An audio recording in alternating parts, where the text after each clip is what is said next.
In 1974, the first tabletop role-playing game was created. Since then, people from all around have gathered to play. Join me as we talk with RPG enthusiasts while they share their best, worst, and favorite moments. This is You Had to Be There.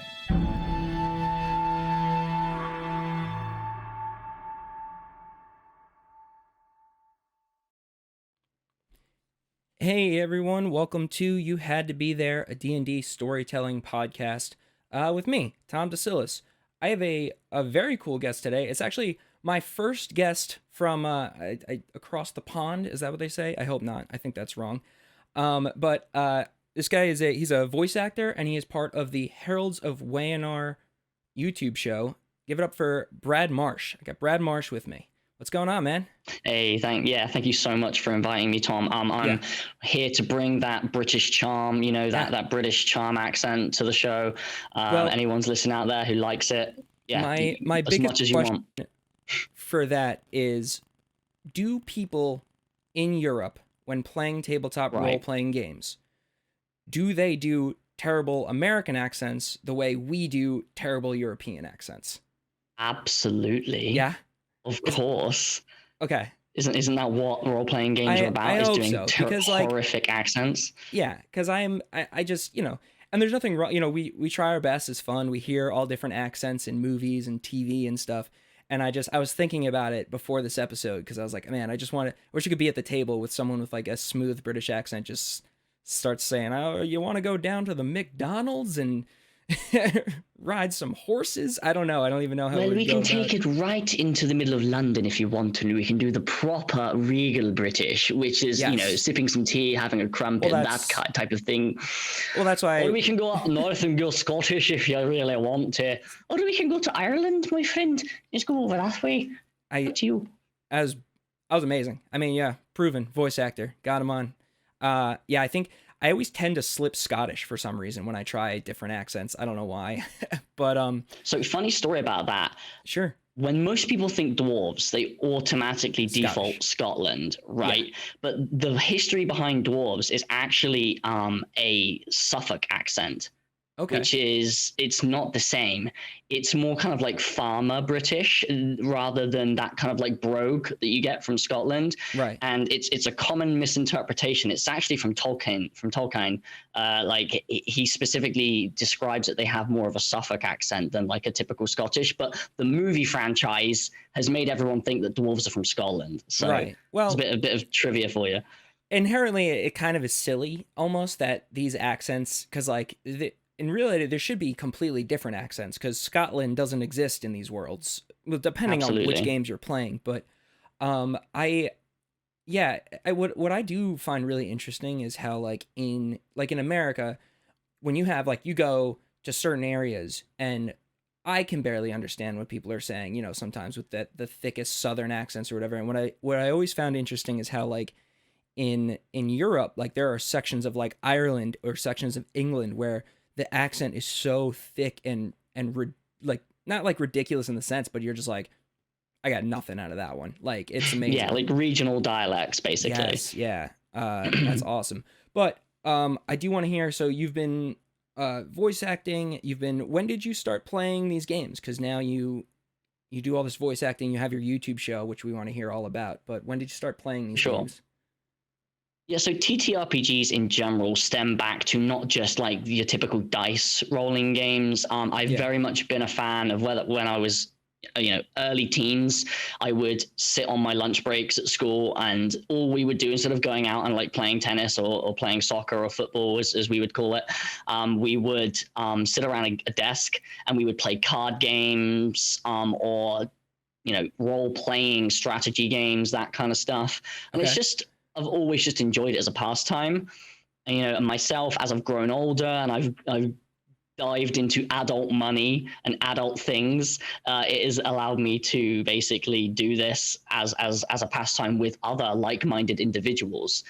And honestly, it's just combining my love for gaming with the escapism that Dungeons and Dragons and other role-playing games gives you. It allows me to take a step outside who I am and be whoever I want for an hour or two in an evening. And I'm sure a lot of people say the same thing, but that's what draws us to it. It's escapism at its finest.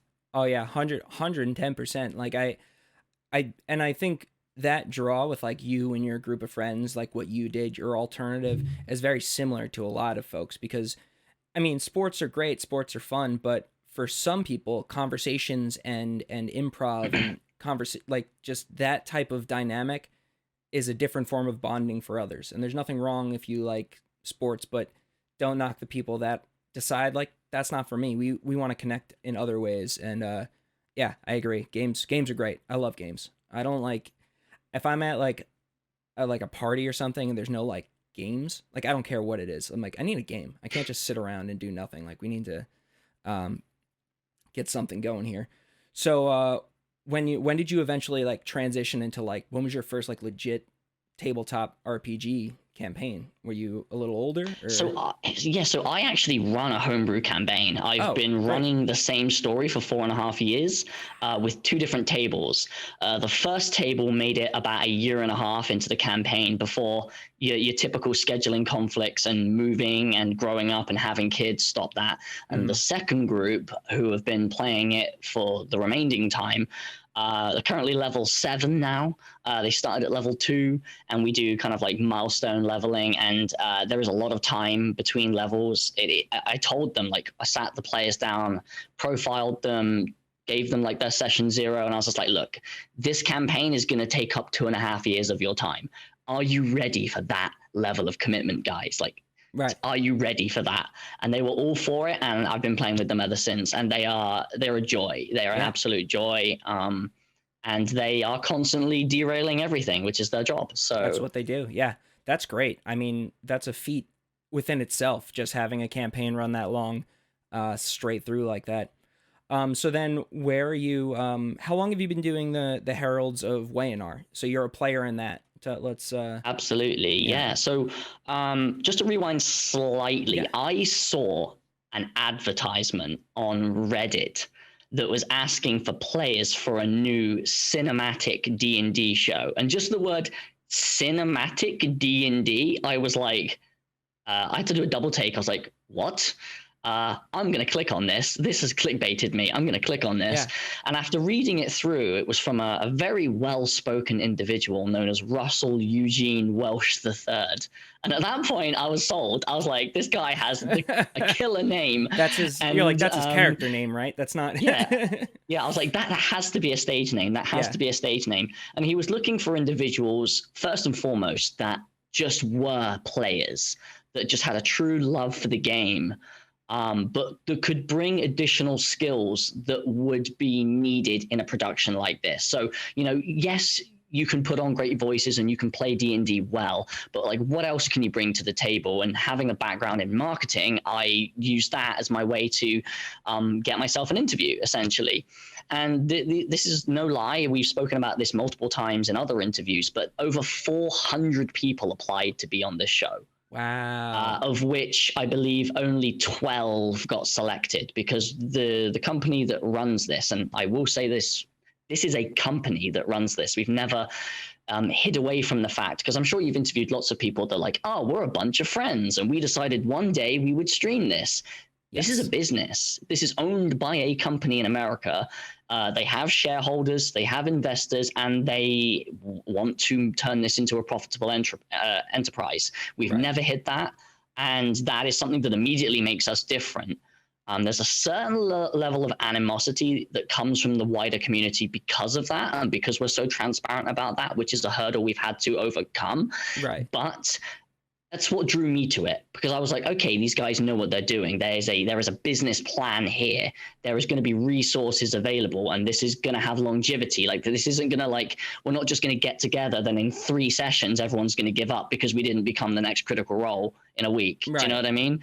Like, so I came into this with a certain level of respect for the planning that had gone into this. Right. And yeah, multiple auditions, multiple interviews, And I think the final stage interview was we had to literally play a one shot hosted by Russell as the DM, and it was basically table testing you.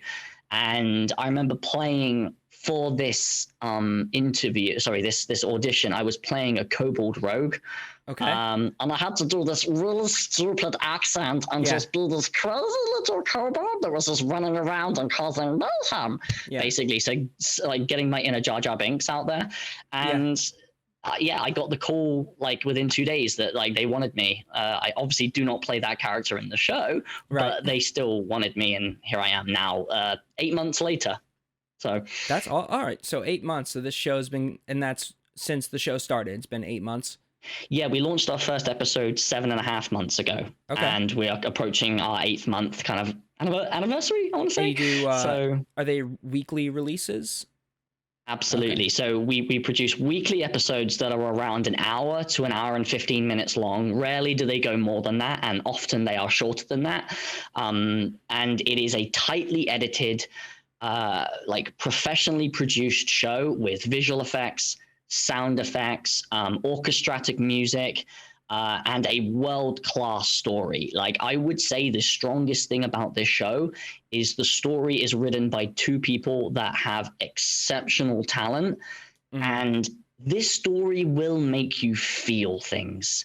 You will cry, you will laugh, and you will just, it is the most binge-worthy production that I've ever been a part of. It is awesome. That good, in my opinion. Is it only video on YouTube, or can people find it like audio places? Like, is it? Absolutely, we are everywhere that you can consume podcasts. Awesome. So there is an audio only version. The only reason I would say don't listen to the audio version is because so much of this show is visual. With the visual effects, obviously the actors and actresses, and the facial expressions and our body movements, and you can see the green screen behind me. Like we have adaptive backgrounds and lighting effects and lightning and weather, and it's just crazy. It's a fun time. Like you're missing half the show by listening to the audio version. I only ask mostly because like if I'm a listener, which like I've listened to a few like clips, and I've seen the clips that you said, but like for me it would be easy to get caught up like doing the audio, and then once get caught up. So I know some people do that, and I think that's what I've done with like other shows that I'm like, oh, it's audio only. I'm like, there's like 50 episodes, like I can't sit there and watch, like I have things to do, so like I will just listen as I go about my day. But there's options, so that's great. And honestly, like, one, screw the haters. Like, haters are haters gonna hate. I think the benefit to what you got to do, what you get to jump into, is because you had like a company behind you, you didn't have those like growing pains. Because like, even if you listen to my show, you listen to Critical Role, doesn't matter. Every podcast first episode sounds like garbage. Like it's like crunchy, and you're like, and then we definitely experienced that to some degree. Oh, so you did have a little bit of that, a few growing pains. Okay, because I was like, at least you had that. Well, that's awesome. That's very exciting. What kind of a character? What's your character in the show again? For sure. So I play Obi, who is a rogue by circumstance and not by choice. Okay. This whole world is homebrew. So the races of this world are known as Edwed. And Edwed is essentially our term for humans, essentially. So the race is Edwed, and there are different adaptations of Edwed. There are minors, mages, and very rarely you may come across primes. Minors are your dwarves, halflings, gnomes, goblins, that size. Mages are, as you would expect, humans, dragonborns, whatever, that kind of size. And primes are your elves, essentially, like the long-living, much more wise and like arcane imbued like kind of individuals. Classist kind of world, then. A little more old school. Well, that is a separate question entirely. I'll happily go into that. But so I would say it's easier to digest because with a traditional D&D setting, you do have all of these different races, whereas here you kind of just have three, essentially. But they are hyper adaptive. So the most striking feature about this race is that they all have these ludicrously crazy skin patterns that are all reflective of where they live and where they've grown up. Almost, you know, like, so you may have kind of like a wood grain effect to your skin if you live in a forest region or desert region, or a sandy grain to your skin. Or if you live in like a mountainous region, you might blend in with the snow and stuff like that. And then you have like the crazy color combinations that some of our cast and crew have done with, like, I want paint pink flecks on my skin. Give me that. And Russell's like, yeah, that could happen for sure. By a volcano or something, like, yeah.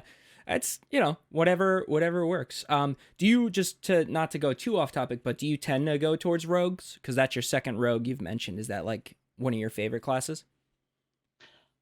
Well, I'm going to be very careful with this answer, because Obi is not a rogue in the typical sense. Sure. Yes, he has a very archetypal background in the terms that he lived off the street. He deals with a little bit of a narcotics background, and he has roguey abilities in terms of being stealthy, small, nimble, easy to hide in the shadows. But Obi will, and because we're so early into our show, this show is booked to go on for 9-10 plus seasons, and we're not even in season 2 yet. Right. So I'm trying to be very careful with my answer, but Obi has a certain set of skills, as Liam Neeson would say. Right. And that may change how I play him.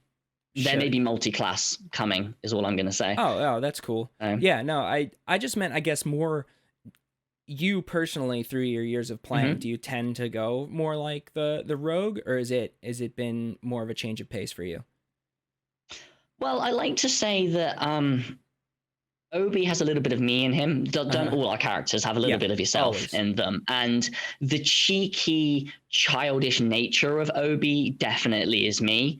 But a lot of my inspiration for Obi was a little bit Walter White from Breaking Bad, that kind of like intelligent side to him, very calculated, very malicious, but with a good underlying heart to them. And I also envisioned my 4-year-old daughter in them as well. So what would happen if Walter White had the naivety and childlike nature of my 4-year-old daughter, and I just mashed the two together? And that is what makes Obi so interesting, I think. Is that he'll always come up with ludicrous solutions to the most simple problems. Okay. Basically, because he has a childlike wonder about him. Yes, yeah, that's fun. It's fun to play something with, just like I had the luxury of being part of like a Christmas one shot. It was a different system, but we were playing kids, so I was like, they're like, "What's the plan?" I'm like, "We're gonna take this dynamite and we're gonna put it on a cart and we're gonna push it, and then we're gonna jump off at the last second." Like, just, you know, you just get to be like that. We can be like in an action movie, and so that's awesome. Absolutely. Very, very cool. So what about I always like to make sure we don't run out of time, because you've been playing for a long time, and I want to hear, you know, plug all of this show. What about you as a RPG player overall? Like, what you've been playing for so many years, other characters, moments, things that you've just, like, I like to think of it as like when someone's like, D&D, what's that like? And then you're like, well, I'm going to tell you. Like, what are your favorite stories from? Okay. So what my absolute favorite story, and this, if anyone has never played D&D before, this may get you into D&D. So a lot of people at Christmas time might be seeing family members that they maybe have not spoken to in a long time due to living at other sides of the country, different countries, or just because everyone's busy. You know, I have 2 kids and a wife, and you know, you just don't have time for everybody. And Christmas and Thanksgiving and all those kind of times when your whole family gets together is just a nice moment to reconcile and to touch base with everybody that you wish you'd had more time with throughout the year. And people had heard about my involvement in this improv acting gig thing that I was doing, and they just didn't really understand it. And instead of sitting there and explaining, well, it's a role-playing game where you get dice out and you roll them and then things happen, I was just like, let me show you. Yeah. And I reached across the table and I said, I just leaned in and I got my DM side out. I was just like, you are a wayward adventurer traveling across this, like, and I set this scene up and I just said, and I am a traveling blacksmith that you've met along the way. What do you do? And then we just started Going. And they were playing. They were playing Yes. D&D. We didn't roll any dice. It was just role play the whole time. And within 5 minutes, everyone had put their phones down, because you know what it's like. Your family, the younger ones have got their phones out. They're playing on like Angry Birds or whatever, and they're not really involved. Everyone put their phones down and was just in the moment, loving every single minute of it. Fits of laughter, and they were just like, "We get why you do this. It's so fun." Yes. You know. And these people have never played anything like that at all. And he just hit the ground running. This family member hit the ground running, and we just did it for like 30 minutes. And then everyone was like, "We should do this every year. Like, you should just run a game for us every year." And I was like, "Say no more." Yeah. So, Oh, that's awesome. I love hearing that, because that's like my MO now. Is people are like, "Man, you really got into this," and I'm like, "Yeah, you want to play? Like, we should play. Everyone should play." And then and then some people, they're like, "Oh, this is really fun." I'm like, "Cool. Now go find a group, because I'm busy." But like, but I did virtually because of the variant, unfortunately, like put a wrench in the gears as far as Christmas plans this year. But I did a virtual one for my cousins, and my one cousin has been playing, but my other cousin wanted to play. So I don't run games too often, but it was fun to, like you said, it's just great to, it would have been better in person, as it typically is, at least for me. But that's beautiful. And that's really what it comes down to. And I think that your approach was perfect. Like, let's do this. Yeah. Very Don't cool. bore people with the semantics. Just deep end them. Push them in. Done. Yeah. There you go. And it does kind of get a little lost in translation when you're trying to like explain something cool that happened to someone who's never played before, and you're like, "Oh, and I rolled a natural 20." And they're like, "I don't know what that means." Like, you double the dice. What dice? Like, yeah. So it's hard to like, to get into that. That's cool though. Did you? So then, did you end up running? Did you run a game for your family this year? The following year, yes, but not like we didn't like typically sit everybody down. We kind of like, I sort of adapted we would normally like play something like charades. So instead of us playing charades, we did like a role play session essentially. Gotcha. If that makes sense. And I did pre-generated like level 1 characters, just handed them out to everybody sat on the sofa. I was like, "You're a half-elf ranger. Right. You're a dwarven cleric. You're a thing." And I was like, "You hate this character, by the way. You've been traveling with them for like 6 months. You hate their guts. They're always letting you down, and go." And I just let them get rid of all of their family animosity that they've been penting up for the whole year, and just take it out on each other through the medium of D&D. Therapy through D&D. I actually think it's not a terrible idea. I think that's, let it all out, get it all out. Awesome. So what about let's see. So you said you've been doing your homebrew campaign for a while. As far as other campaigns and characters, did you have like one of your favorite characters? I just love hearing about people's characters that have made like through these. Sure. Well, in the campaign that I am playing, in another different, it's like a TTRPG shop in my local town. I am playing a character. Cannot even say it. I think in common it's pronounced character. I'm playing a character called Druze, and he is a fallen Aasimar warlock, and he is currently level 4, and he is struggling to find his way in the world. He has a 2-handed maul called Mother, because they smashed his mother with it, and now her soul lives within the weapon and is his patron.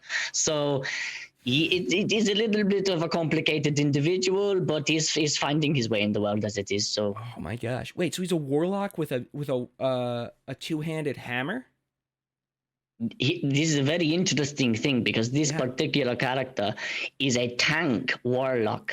Nice. I took proficiency in heavy armor specifically. It's a very interesting build. Normally warlocks are very squishy, and they do the eldritch blast thing from a distance. But Druze does not do this. Druze gets up in people's faces and he punches them. That's awesome. So, I love that. I love making those types of weird builds. Like one of my favorites was a Tortle Abjuration Wizard. And it's like just literally the highest armor class I think a wizard can ever have with shield. That's crazy. It gets to like 22 with shield, and then you get temporary hit points, and you just make them super beefy and tanky. So I love throwing off the algorithm on classes. That's yeah, awesome. like Armor of Agathis plus Fiendish Vigor, and you're just nigh unkillable, essentially. Yeah, just that's anyone awesome. that hits you takes damage. As soon as you kill someone, you heal all your damage. If you get to level 8, you can take a level 4 spell, which is Vampiric Touch or something like that. Yeah. Vampiric, and you can cast it on your weapon. So you can just smack people with 4d10 necrotic damage constantly and heal half of it every single time. Oh my gosh. That's awesome. That's so busted. I love it. And if you do get hit, Hellish Rebuke, done. Yeah. So, oh my gosh. Is he a Hexblade Warlock? Like, do you use your spell casting? No, not a Hexblade. He's just got crazy strength. Pact of the Tome. Pact of the Tome. So then you jacked up the strength, and then you just, because you can have all that heavy stuff, you can just build it up. Yeah, he has an armor class of 17 with no modifiers. It's absolutely nuts. Wow. For a level 4 character that's a Warlock, that's decent. Yeah. So. More than decent. That's awesome. I love those builds. Have you had any like crazy moments with him? What was his name again? Druze with an umlaut. So DR with the U with the 2 Druze. dots and then the S. So you'll have to roll the R, otherwise he gets very offended. Oh, so, yeah, don't offend me by mispronouncing Druze. Anyway, so what the funny thing is Druze is, when he has something he needs to achieve, he is very much chaotic neutral, but I want to play him as a chaotic good character, but he does dabble in chaotic neutral because he will use his physical strength and his celestial heritage and his brute force to get what he wants, but he would never do anything inherently evil, if that makes sense. So hustling the local tradesperson, pushing someone out of the tavern because they're an obstacle, that's all cool, but he wouldn't like murder hobo anybody for no reason, if that makes sense. Yeah. But we did have a really cool moment where he showed his kind of like playful side. So our party came up with this hyper convoluted plan to essentially create tactical signaling devices through the artificer, which were fireworks, because there were 4 gates to this castle, this town, and we knew that a secret meeting was happening at one of these 4 gates, but we had no way of knowing. And we didn't want to split the party and have one person waiting at each gate, because if an altercation came down, they're going to get killed because the combat encounter is going to be scaled for the party and not just one person. We thought, yeah, we'd get the artificer to give a different colored firework to every single gate, and we'd pay off the guards and be like, set off the firework. If there's a dodgy meeting happening, we'll come running and save the day. So we all chilled in the center of the town, equidistant away from each of the gates. Did it, 1 a.m., 2 a.m., 3 a.m., no firework. DM sat there like, I've got something planned. Yeah. Gets to the morning and everyone's like, well, that was a waste. And the druid was like, I'm gonna take a long rest, guys. I've had enough. Like, screw this. I'm gonna take exhaustion if I stay up in the night. So, but Druze was like, no, I don't particularly like the way you handled the last situation. So I'm going to just go off and I'm going to get one of the fireworks back. And he got one of the fireworks, came back, and I knew this was a bit of like me trolling the player, not just the character, because I knew he specifically wanted to change his spells. On a long rest. Right. I knew he wanted to take a different spell. So I set off the firework directly next to his character in the middle of his long rest to ruin it. And the whole table was just like dying of laughter, because they knew for like 3 sessions straight he's been waiting this long to take a long rest to change his spell slots, to change his spell list, and I ruined it for him. Ruined it? Did you trigger the whole combat like to come out to you then? So there was no combat in the end. It was just like a red herring essentially that the DM sent us. Okay. But the whole party came together, planned this really convoluted solution to a problem, and that's D&D. Sometimes it comes up nothing, and sometimes you strike gold. You know what I mean? But the whole process of coming up with this solution was what was enjoyable about the session. And because we got nothing out of it, we decided to fuck with the druid. So right. So that's what I was going to ask, like with your character, he says he does what he wants. So sometimes he just wants to, this is where the chaos would come in.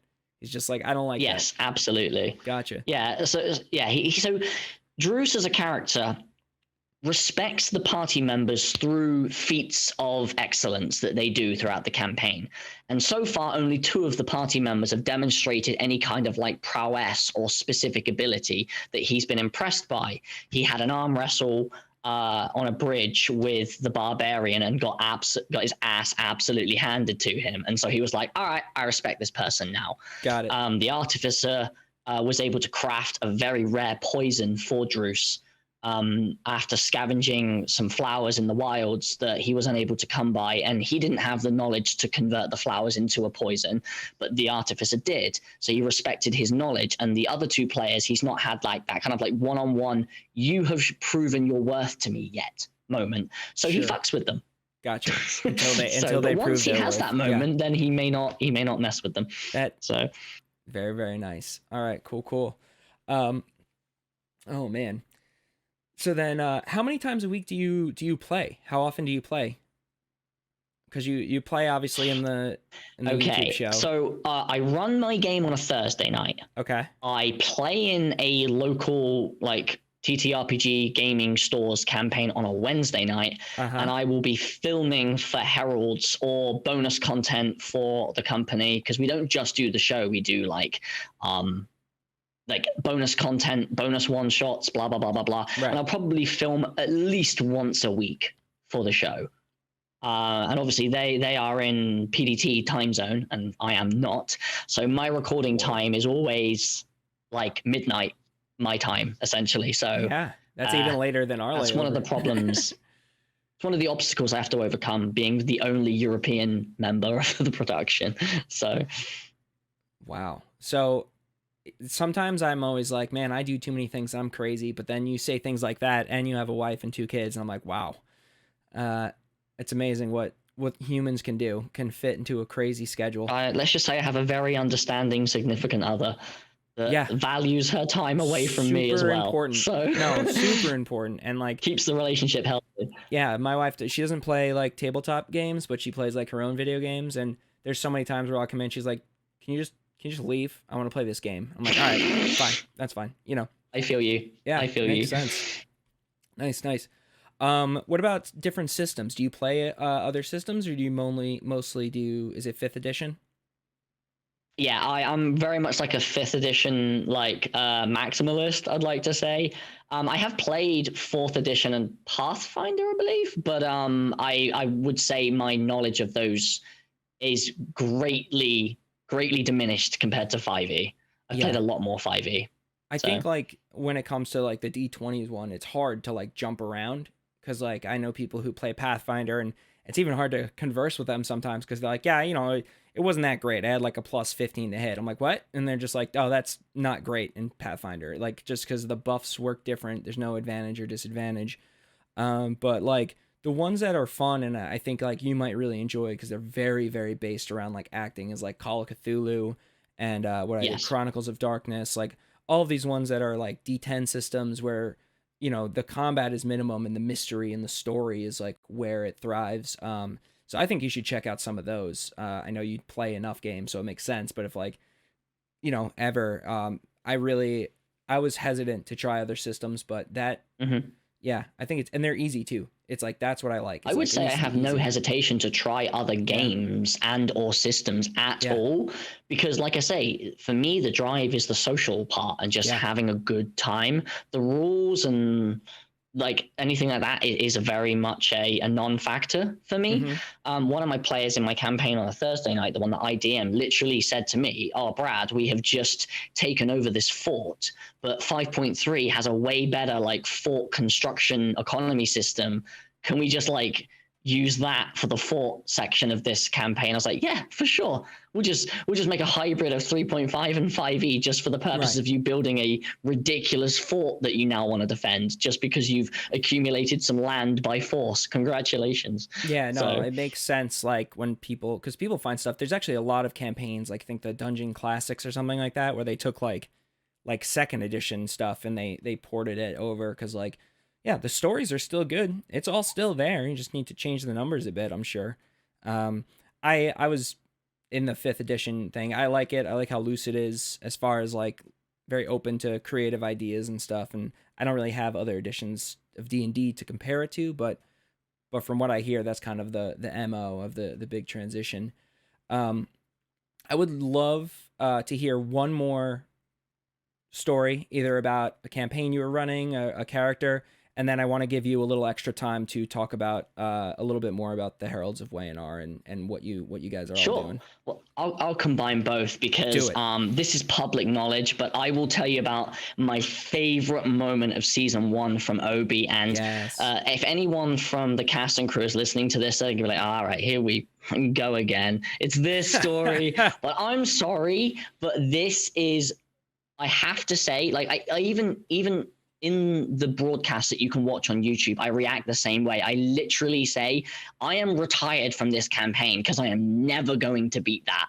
So essentially, Lord of the Rings, Two Towers, right? They have the Battle of Helm's Deep, the climactic moment of the second film. It's not the biggest fight in the story, but it's a significant, like, changing moment for the characters and for the world. You know, if Helm's Deep falls, other stuff happens, right? So we have in the middle of season 1 our Helm's Deep moment. Now, Russell and the writing team, like, I am in awe at the level of planning and structuring that had to have gone in behind the scenes, like taking the players off the table, just the scale of this battle and all of the different things that could have happened and the ways we could have interacted with the scenario that we were given and all of the different variables that happen it's mind-blowing. Like, we have dynamic maps essentially which zoom out and zoom in and show you, and basically there's this small ridge where our fight is happening and the audience is like, okay, this is getting tense, like the heralds are in this fight, and then it zooms out and you see just the scale of what is happening. And you see these small little tokens. And Russell's like, oh, yeah, by the way, every one of those tokens represents like 50 people, just so you know. Oh. And so that sets the scene for you of just the scale of this fight that's happening, right? And Obi is on the edge of the cliff. And behind him are thousands of cultists. We're talking like 20,000 cultists, I believe. And so this is a full-on war. This is pretty much war. Yeah. And Obi turns and he's like, and I'll say it in character, the exact same line. He goes, "You guys are dealing with this the wrong way."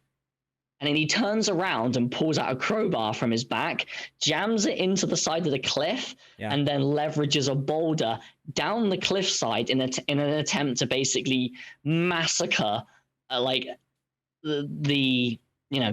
cultist horde that is approaching. You know, screw having one-on-one combat with the people on the cliffside. I'm going for this thing that's happening behind us. And Russell's like face palming, like, roll. I get a nat 20. Yeah.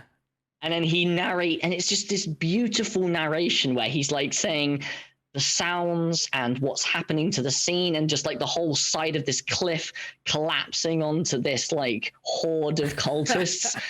And Obi gets his moment in the sun where he's just like, see, you're going about it the wrong way. Yeah. Do you know what I mean? And I just, it was such a great moment because nobody was like, there's just no way, like, how?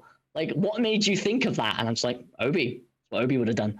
Right. Like, no, it's just great. You got to ask those questions too. I'm sure you like, are there boulders around? Do we do it? Like, you got to uncover it. And if you have it, if you see it in the scene, or that's what it's all about. And that's honestly what probably the best thing that you could have done. So it essentially wiped out the majority of those like soldiers. It must have been a huge boulder. I mean, in the grand scheme of things, it probably was like a small pinprick, but it was a pinprick right through their heart, as they would say in that. Was it Pearl Harbor? He says that line.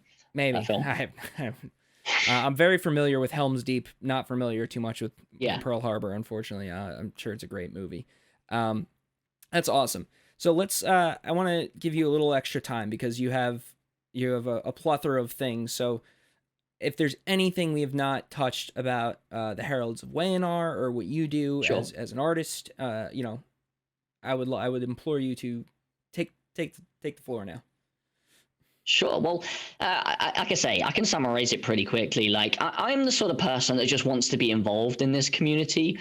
Like, I would love to be able to call this my full-time job one day. It is what I love doing. I'm a man of many hats, and I'm very talented at both digital marketing and graphic design. But again, like, that's the 9 to 5 stuff. People don't want to hear about that. But I will always do things for the community that involve those skills to give back. You know, I will create graphics and overlays and stuff for streamers and Twitch users, as it would put. If people want character art done, if people want logos and stuff, just message me on Twitter. I will happily create a logo for your actual play show or for your stream. Just hit me up. It's fine. It will take me like an hour. It's all good. I've got a wealth of resources. So I'm always looking to give back and to just be involved and help other people grow. That's what I'm about. Herald specifically has just been a joy. I truly think we have a lightning in a bottle concoction. We just haven't lit it yet. We are doing something that has never been done before in a live actual play format. We really do consider ourselves like a Netflix show. We are not a 4-hour long stream. We cut out all the fat. We cut out all like the dice rolls, the ums, the ahs, the checking the rules. Some people don't like that. Some people like to feel like they are sat around the table, and that is absolutely fine. But we feel like we are hitting a market that is yet to be explored. The 99% of people that don't have 4 hours a week to watch other popular like actual play shows. They wanna watch D&D like, do you know what I mean? Like, kind of in its raw if you form. want to watch like the highlights of a D&D session and watch a story that will truly captivate you and make you feel things, the Heralds of Wayinar, and by extension Emissaries of the Ancients, is that show for you. It is probably one of the best fantasy stories that I have experienced, and I genuinely want to do this full time. It's just fantastic. I have so much passion for it. So I love that. And you know what? There's something out there for everyone. I enjoy listening to the raw, the banter, but then I listen to some that are edited, but they'll leave in a little banter. And I think I think the whole purpose is everyone wants to enjoy content and stories differently. And you know, you'll find the ones who are like, I'm sick of hearing all the clinking and clanking and the I don't want to hear you look up the rules. And so I'm sure there are plenty of people out there, they're going to eat this up. I'm definitely going to check out some episodes and kind of start to chip my way. I feel like every time I'm finding a new one, then I have to binge it to get caught up. I wish I could just insert it all into my head to get caught up. But you've definitely enticed me to explore it further. I think I agree. The production value is great. Everyone looks great. Looks very like professional, and they do it. And that's why looking forward to well, if anyone is like you and wants to, consume this show, my personal advice, there is a video called Catch Up with Chaos, which is on our YouTube channel, which summarizes episodes 1 through 10. And then you can jump in at the start of the final arc, which is where a lot of our production kinks had been ironed out by episodes 10 and 11.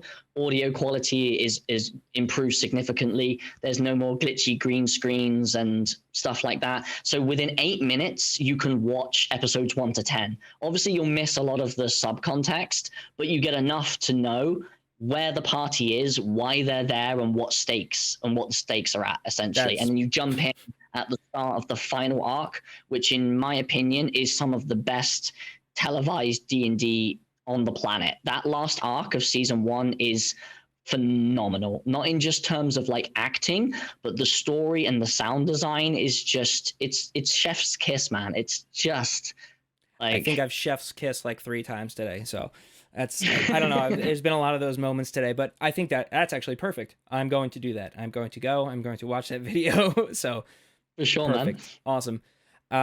If that's it, did you want to plug your Twitter or anything before we get out of here? Yeah, like I say, I'm all for giving back. So if you're listening to this, like Brad sounds like the type of guy that can solve a problem that I have. It's at Brad Marsh VA, which is voice actor. So Brad Marsh VA. On Twitter, or if you literally just Google the Heralds of Wayinar, you will find me somehow through that. So, awesome. But no, thank you so much, Tom, for your time. It's been an absolute joy, and I want to do this again. I mean, I want to invite you on as a guest on our show, man. Like, I will if that's something that can be done, I will 100% do that. I am Absolutely, man. Yeah, I appreciate We'll stay that in a touch. lot.